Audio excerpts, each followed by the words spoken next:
Leptospirosis. Isang sakit na mula sa ihi ng hayop o daga na may leptospira.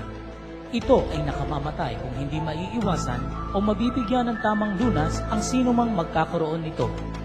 Mga palatandaan na ang isang tao ay may leptospirosis. Bigla ang pagtaas ng lagnat na may kasamang panginginig.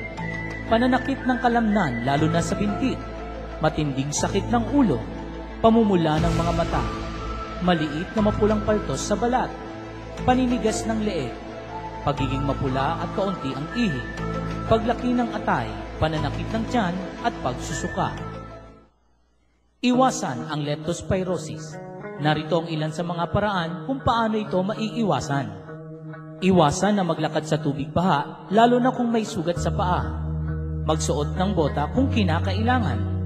Magkampanya para sa paglipol ng mga daga. Tandaan, prevention is better than cure.